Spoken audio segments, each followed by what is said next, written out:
Querido, bom dia! Dia chuvoso, né? Mas bonito. Aqui é o professor Marco, do História com o professor Marco Antônio, e desde já eu quero convidar você a se inscrever no canal, deixar o seu like na aula, é importante isso, e compartilhar esse material com outros amigos, tá bom? Olha o pedido aí para vocês. Gente, hoje nós vamos concluir as aulas de Egito Antigo, abordando sociedade, cultura e religião. Agora, você pode assistir a videoaula número 1, onde eu comentei do aspecto político e do aspecto econômico. Certo? Preparado? Pegou aí para anotar? Então vamos lá. Começar pela sociedade egípcia. A sociedade egípcia, querido aluno, era composta por vários estratos sociais, várias condições de camadas, camadas sobrepostas, fixas e de caráter hereditário. Na pirâmide social, o faraó costumava ficar no topo. Ele exercia supremacia e era dotado de uma condição divina. Ele era considerado um Deus vivo. Anote isso. É claro que em alguns momentos essa condição vai ser contestada. Ele exercia autoridade sobre a religião, autoridade sobre a administração, sobre a justiça, que mais, professor? Sobre os exércitos, tinha várias esposas e concubinas. Abaixo do faraó estava uma elite dirigente que o apoiava. Eram os nobres, nobres que tinham cargos hereditários, controlavam províncias e exércitos. E eu tenho aí o vizir. O vizir era um vice-rei que administrava e exercia justiça. Vizir, gente, significa aquele que está atrás da cortina, ou seja, aquele que conhecia a intimidade da família real. Bom, depois disso, e o carro buzinou aqui atrás, tinha os militares, que exerciam a defesa e que tinham bastante projeção social. Alguns, gente, chegaram a ser recompensados com escravos ou colares de moscas feitas de ouro. Isso aí, símbolo de honra, de destaque e reconhecimento. Podem ser até encontrados, esses colares, no Museu do Cairo. Dá um pulinho lá para ver. Queridos, abaixo nós tínhamos os sacerdotes. Os sacerdotes eles eram responsáveis pela cultura, pelas cerimônias religiosas, cuidavam dos templos e também viviam das oferendas, tá? Não eram celibatários, podiam casar, mas a condição exigia extrema pureza, do tipo necessário se lavar e se depilar para poder reger uma cerimônia.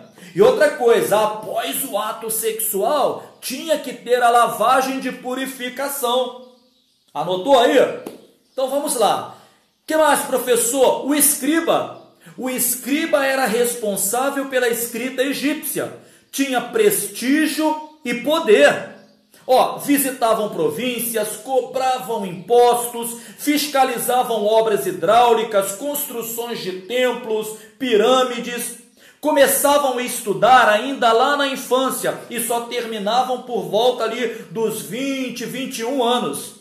As escolas eram escritórios reais e funcionavam nos templos, certo? Anota aí. Não deixa passar nada não, gente. O treinamento deles era um treinamento bastante rigoroso. Tinha castigo físico, que mais? Usavam rascunhos como lascas de pedras, os papiros eram muito caros. Agora, deixa eu falar uma coisa para vocês aqui sobre a escrita. Havia 3 tipos de escrita no Egito Antigo. A hieroglífica, que era sagrada e que, à luz da mitologia, tinha sido trazida pelo deus Tote, com mais ou menos ali 600 sinais gráficos. Havia uma outra escrita, a hierática, que era usada na administração estatal do Estado, na literatura, na jurisdição, na administração. O que mais? Havia a demótica, outro tipo, que era popular, usada entre os comuns. Tinha pictogramas, ideogramas, fonogramas, letras.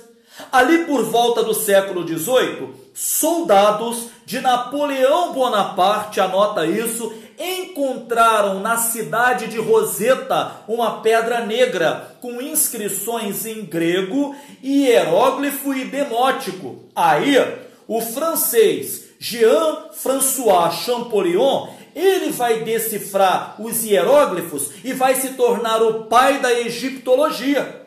Olha que legal, anota aí, gente. Vamos lá, vamos seguir com a pirâmide. Tinha os camponeses que vinham logo abaixo e eles eram a maioria da população. Os felás, como eles eram chamados, né? Felás. Praticavam agricultura, trigo, o que mais? Cevada, linho, legumes, uvas, frutas.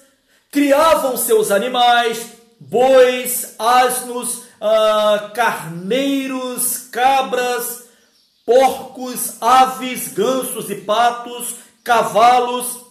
Caçavam, pescavam no Nilo, nos lagos. Eles viviam em aldeias e parte da colheita e do rebanho eles entregavam ao palácio e ao templo. Durante as cheias do Nilo, esse povo construía obras públicas para o Estado. Bom, logo depois nós temos uma outra camada, os artesãos, de luxo e os menos sofisticados. Os de luxo trabalhavam em oficinas urbanas, construíam templos, palácios, trabalhavam com ouro, com alabastro, com tecidos finos, confeccionavam joias para a família real.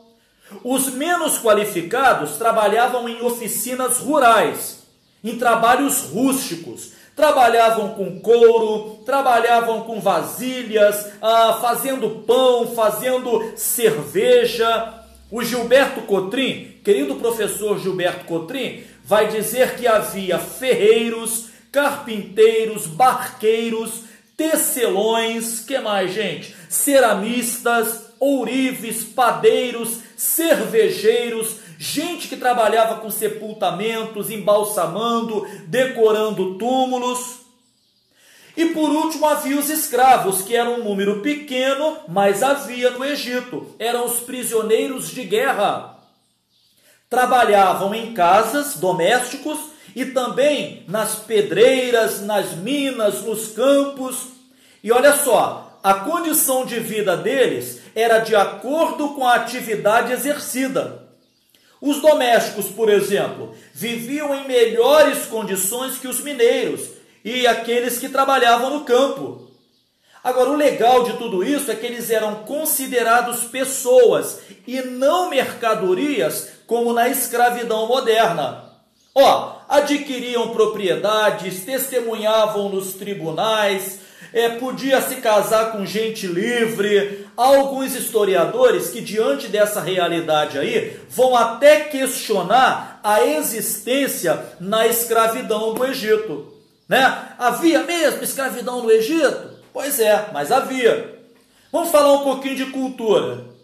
Bom, eles eram religiosos, a cultura estava ligada ao modo religioso de vida, eles eram politeístas, adoravam a vários deuses, deuses representados pelas forças da natureza, entidades que se apresentavam pelo menos de 3 formas básicas. A primeira, zoomórficas, forma completa de animais, vacas, touros, que mais, professor? Serpentes, crocodilos, gatos. Tinha os antropomórficos, forma de gente, e os antropozoomórficos, metade gente, metade animais, corpo de gente e cabeça de animais. Cada cidade tinha um deus. Cada templo, cada deus tinha um próprio templo, cada cidade tinha um próprio templo. O deus Amon-Ra, ele vai ser cultuado, né? Vai ser adorado, cultuado no Egito Antigo, ali durante o Antigo e o Novo Império. Isso é importante anotar. Bom, alguns desses deuses, o Osíris da vegetação e da natureza, também da morte, a Ísis, esposa e irmã do Osíris, o Horus, deus do céu, filho de Ísis e Osíris, tinha o deus Sete, tinha o deus Anubis da mumificação. Nos templos havia sacrifícios, tributos, festas com muita comida, com muita bebida. Eles acreditavam em amuletos, em sonhos. Eles acreditavam que assim como a cheia e a vazante, o dia e a noite, a vida e a morte estavam relacionadas. Olha, eles acreditavam na vida após a morte. E eles chamavam de o reino de Osíris. É isso aí, havia o julgamento de Osíris. Havia, senhores, uma balança. Após a morte, o coração era posto num prato da balança. E a pena da deusa Maat era posta no outro prato. Agora, caso houvesse condenação, o coração ele era devorado por um monstro. Anotem aí o nome, Amit. Esse monstro, queridos, tinha formato de leão, de hipopótamo e de crocodilo. Era uma mistura só. Agora, caso houvesse absolvição, o espírito ia para os campos da paz. O deus da mumificação era o Anubis, aquele que tem o corpo de gente e a cabeça de chacal, lobo do deserto. A arte era influenciada também pela religião. Olha, a arquitetura, templos, as casas dos deuses, né? Templos suntuosos como Luxor, Karnak.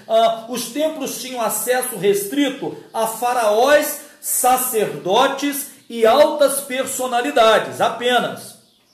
Os tributos estrangeiros é que sustentavam os templos. Havia pirâmides, que eram as sepulturas dos faraós e dos familiares. Ali na região de Gizé, temos as pirâmides de Quéopes, né? Quéopes, isso. Quéfren e Miquerinos. Lembram do livro didático? Pois é. Alguns simples eram enterrados na areia do deserto. Outros em sepulturas, só que pouco sofisticadas. As esculturas e pinturas apontavam um tema religioso, ou sobre as divindades, ou sobre o cotidiano da família dos faraós, cenas de colheitas, pesca, pastoreio, navegação, artesanato. As pinturas geralmente mostravam a postura hierática, cabeça e perna de perfil e tronco de frente. A ciência mostrava praticidade, voltada para o concreto, e serviu de herança, pasmem, para o mundo greco-romano. Hipócrates vai ser bastante influenciado pela ciência egípcia. Temos a química, produção de remédios e composições, temos a matemática, deixa eu ver, a matemática com a álgebra, com a geometria, usadas ali nas construções dos templos, das pirâmides. Temos a astronomia, ligada ali a navegações, a agricultura, a orientação das estrelas, cartografia planetária, mapa das estrelas. Criaram um calendário solar com 12 meses e 30 dias, certo? Estão anotando aí essas informações? A medicina foi bastante desenvolvida, queridos, através da mumificação, e vai trazer especializações médicas, anatomia humana, cirurgias cranianas. Desenvolveram também um tipo de ensino superior, onde se formava profissionais, sábios, eruditos. O pesquisador Francisco Larroio, ele vai falar de colégios sacerdotais, com arquivos e bibliotecas. Alguns funcionavam nas cidades de Heliópolis, Mênfis e Tebas, inclusive com tipos de residências para os estudantes. Olha que legal! Esses estudantes tornavam-se mestres e ensinavam a outros, e também praticavam astronomia, até hidráulica também, aprendiam hidráulica.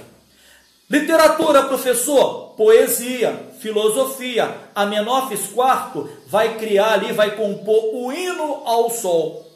Professor, fala aí da mumificação pra gente. Fala, queridos. Olha só, o Ronaldo Vanfas, o historiador, ele vai trabalhar a questão da mumificação da seguinte forma. O cérebro era amolecido com vinho de tâmaras. Tirava-se o cérebro pelas narinas com uma pinça, retirava os órgãos com uma incisão no abdômen e colocava em vasos canópitos. Enchia o corpo de sacos de sal, que é o que? O natrão, e esse sal vai absorver a água do corpo, o líquido. Levava aí mais ou menos 70 a 72 dias, o corpo ficava escurecido e ressecado. Usava-se perfumes, resinas, e aí sim, enfaixava o corpo. Depois colocava lá no sarcófago e colocava na tumba. Os faraós do Antigo Império, eles foram enterrados nas pirâmides, tá bom? Aquelas pirâmides lá. Que mais? Havia o livro dos mortos, com todo um sistema de ritual. O livro dos ritos funerários, esse livro que eu estou falando, é o Papiro, deixa eu lembrar o nome, será que eu vou lembrar? Papiro de Ani, isso aí, Papiro de Ani, tem 200 capítulos e a cópia dele está lá no Museu Britânico em Londres. Tranquilo? Beleza? Vamos falar aí de alguns deuses importantes. Anubis, deus da mumificação, que pesava ali a balança do julgamento de Osíris, tinha o formato de homem, mais uma vez aí, né? E de chacal, o lobo do deserto. Tinha o Tote, que era o quê? O deus da arte, da escrita, da ciência, anotava ali os trâmites e o resultado do julgamento. Que mais, professor? Vamos lembrar aqui que é muita coisa. Tinha o Pitá, que era o criador do mundo, o artesão, o arquiteto. Tinha o deus Sobek, deus do Nilo, crocodilo. Tinha Basté, deusa gato. Tinha o Shu, que era o deus do ar. Nut do céu, Geb da terra. A vaca, deusa Hathor, que era da beleza. O Amon, das conquistas militares. Osíris, deus funerário, da morte, juiz dos mortos, e que foi assassinado pelo irmão Sete, deus do mal. Tem a Ísis, sua esposa e irmã, que vai fazer com que ele renasça, né? Renascesse. E deu para ele um filho, falei para vocês, o Horus. Tinha o Ra, deus do sol, né? Deus Sol, deus do sol, deus da barca sagrada, cultuado principalmente ali em Heliópolis. Gente, muita coisa, né? Pois é, olha só, na faculdade a gente leva um bom tempo estudando o Egito. Claro, não é a nossa pretensão esgotar o tema aqui. Tem muita gente boa fazendo isso por aí. Tem muitos egiptólogos fazendo isso por aí. Agora, a gente vai, deixa eu ver, é isso aí, a gente termina aqui com essas duas videoaulas de Egito Antigo, né? Sempre reforçando aí a necessidade de muita leitura, Gilberto Cotrim, Cláudio Vicentino, essa turma toda aí, pessoal. Um enorme abraço para vocês, certo?